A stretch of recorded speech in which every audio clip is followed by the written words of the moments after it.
Welcome to the Center for Transformation Institute podcast, where we are uniting with therapists everywhere for personal and professional growth. Your journey starts here at the place therapists grow. Alex, thank you for being here. Yeah, glad to be here. Yeah, it's good to have you on some of these episodes lately. Mm-hmm. It's been really fun to have you at the practice too. Yeah, it's been really great. Doing your internship and kind of seeing clients and seeing how in our practice we incorporate life model into the way that we do therapy. Right. As well as the way that we do life with one another as therapists. Yeah. And supervision and just being able to be a group together, functioning together, making each other our best selves so that we can be the best for our clients. Yes. Yeah. Yes. So good. Yes. It's like we can be the best for our clients, and it's good just to be the best for ourselves too. Yeah. It's good to have community. Life. Yeah. I've had a couple of calls with some other practice owners lately who are just really struggling because there's not a high joy community with the people that they're working with. Yeah. And it's really hard. Yeah. You know, and so I know that's one of the passions that I had when I learned about Life Model was I want to work with some people that want to do this. Want to do this high joy community thing together, right? It's not easy because we're human. Yeah. But we can do this, right? Yeah. So I'm glad that you're along for the ride as you're doing your internship here. You're in your 5th week. Yeah. It's been great. It's so good. Yeah. And so we've been doing some of these episodes for CFT Institute because we, as our practice, we've been applying as therapists the life model into the work with our clients, into our own personal lives, into the world, the life that we have with each other as a therapist community. But the reason that we're doing that is because it's been such a life-giving model for us. Right? We found something in it as Christians, right? As Christians who love the Lord, but who are looking for what is the way to unlock what God says in the scripture about how we can live in freedom. And so we've been doing these episodes just focusing on some of the life model concepts.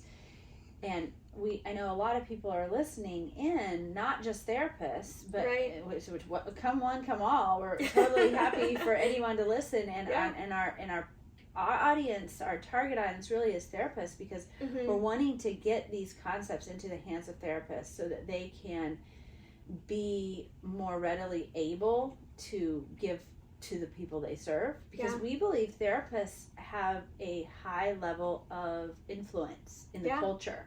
A lot of people are going to therapy.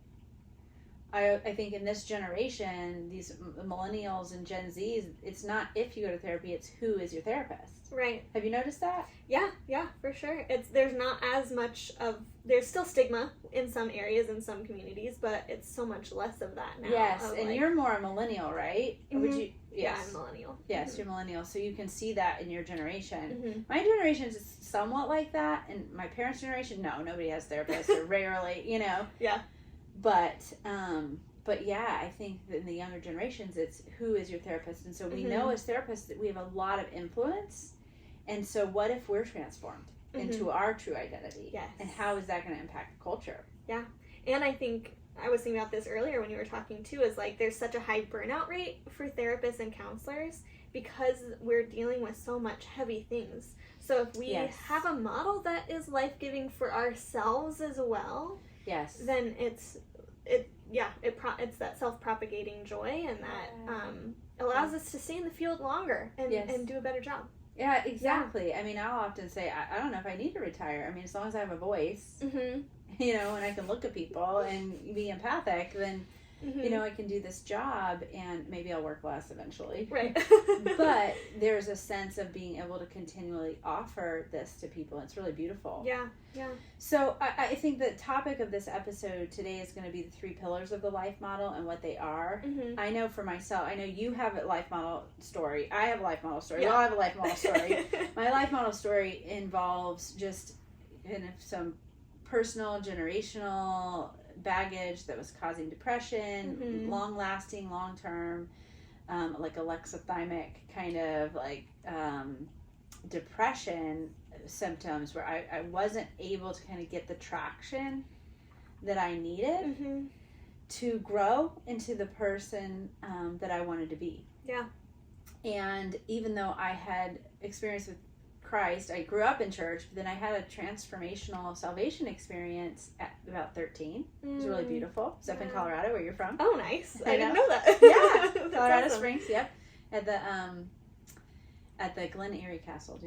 So beautiful. Yeah, I was at a Gideon retreat with my grandparents, and I wasn't in my home church. It was in this retreat setting that really I met Jesus in an intimate way. It was really beautiful. That's awesome. Yeah.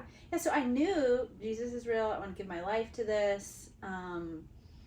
I immediately wanted to serve him, read my Bible, all these things, but I still had this pervasive depression going on, right? Mm-hmm. It was really more, I said alexithymic earlier, it's more dysthymia, like this low-grade depression that was always kind of there, and then I would dip into deep sadnesses, and I didn't understand them. Yeah. And my mom didn't understand, my dad didn't understand. I would cry at night. They didn't understand. Then I got married, and every 3 months I would have a breakdown. And we were in ministry, and it would just keep happening. And even as a therapist, it was like, what is this? Why does this keep happening to me? That what is, I don't remember anything from my past. Why am I living in this low joy type experience? I didn't have the words for it back then. But then somebody gave me the Living from the Heart Jesus Gave You book, and I was, what is this? It kind of brought together psychology and, the ministry world that I was in with my husband, and the psychology world that I was in as my profession. And I instantly got so sucked in. It's like, zoom, I want to know what all that this is. Yeah. And I didn't have a ton of time to read because I had small children and working a lot. But as I began to throw myself into the concepts, I began to really see that this was something I needed that was going to help me live out who Christ said I could be, or live out the freedom that Jesus says we can have, right? I knew that he said that, so there was this gap in the experience that I was actually having and what Jesus says is possible. Yeah. Right? Mm-hmm. So I remember where I was in the moment I was listening to, I think it was one of Wilder's older teachings. I think they're called gym talks. He was talking to his Sunday school class he was teaching. It's like an older group, like a seasoned saints, like an older Christian group, and he was talking about the idea that life model has been most transformational for people who have found it's most interesting or most palpable or most attractive to, maybe would be the better way to say that, to the believer who has found that the Christian life hasn't offered them everything that God says it's supposed to. It's supposed to. Right. Exactly. You finished my sentence. That's mutual mind. There we go. There we go. Did you find that as well in your journey? Yeah, definitely. I was in a place where the community I was in, I was seeing people hurt, and it didn't match what the body of Christ is supposed to be. Right. So many people were traumatized, religious trauma was everywhere. I was hurting, couldn't find joy in relationships with people, couldn't find mature people to get input from and share my life with without getting hurt or triggered. Yes. And so, and I was in school for counseling at the same time, and then through a friend of my sister's, who actually was part of some of the podcast interviews with Jim Wilder, recommended the book to my sister. She gave it to me, and then similarly, it all came together of there's this huge missing piece in the community, and then the counseling that I'm learning, but it brought everything together and more fully. It just, it was great. So you were already in school to become a therapist when you found out about Life Model? Oh my goodness, I didn't realize that. Wow. Yeah. That's very shalom too. Yeah, definitely. Wilder says shalom is everything in the right place, the right time, for the right result. Yeah.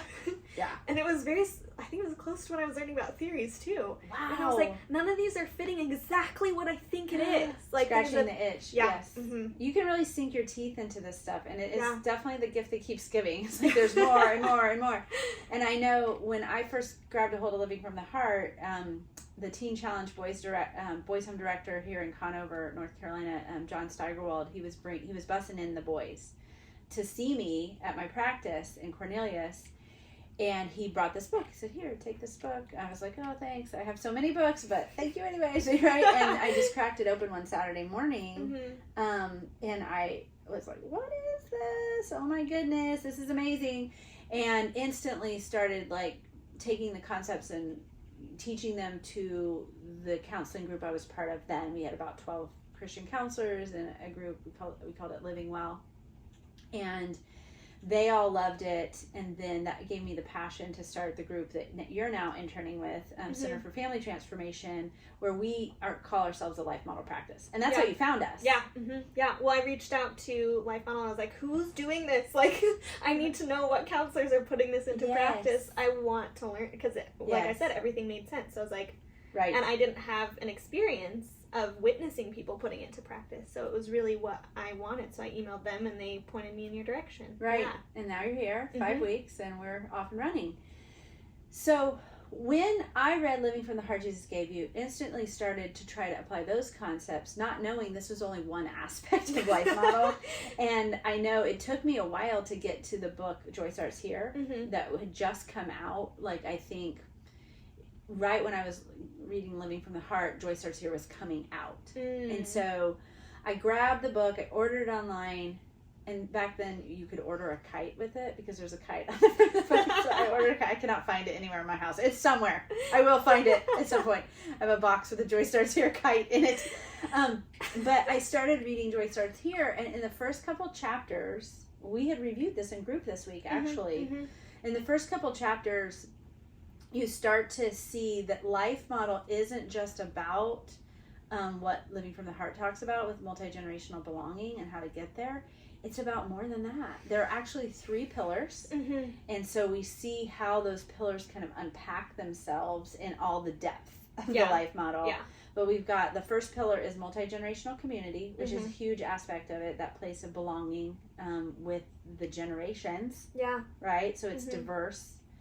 Multi-generational belonging, the weak and the strong living together. And then you've got the second aspect, which is Immanuel lifestyle. Right. Which is, what does it mean to not just know Jesus and experience Jesus like I did when I was 13, like you did whenever, you know, it's more about how do I live in a constant communion with the Lord. Which reminds me of that little Practicing the Presence of God book by Brother Lawrence. I mean, this isn't a new concept. Right, Right? But how multi-generational community, Immanuel lifestyle, which involves Immanuel healing, like how does God heal us in relationship with himself? And then the third aspect, or the third pillar, is the 19 brain relational skills. Right? And which, I don't know if you knew this, but they added a 0 to make it 20. Brain relational skills. So we just want to. I didn't know that. Yeah, that's a new thing. But the relational brain skills were formulated by Wilder, and he brought Chris and Jen Kersey into that really early on.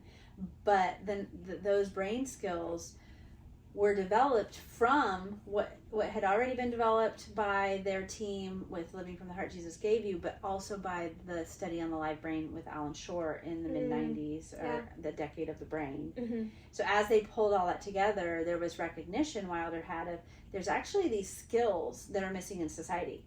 There's skills that you cannot practice unless you have them. You can't practice a skill you don't have. Like if I tell you to go ride a bike and you've never ridden a bike before, or go swim and practice your swimming or playing your piano, if you've never done it before, it's a skill you don't have yet.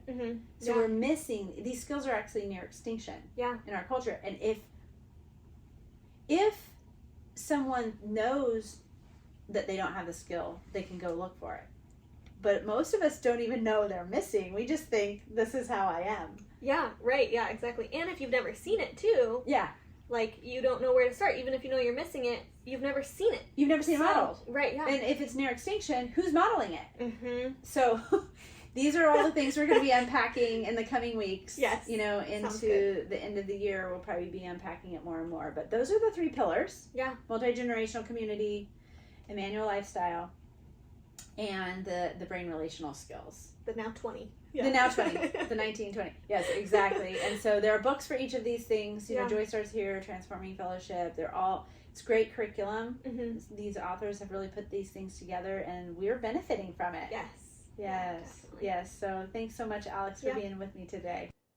Thanks for tuning in to this week's episode of The Place Therapists Grow. We hope you will join us next Monday. To expand your knowledge and continue your growth journey, go to cftinstitute.com and take our assessment. See you next time.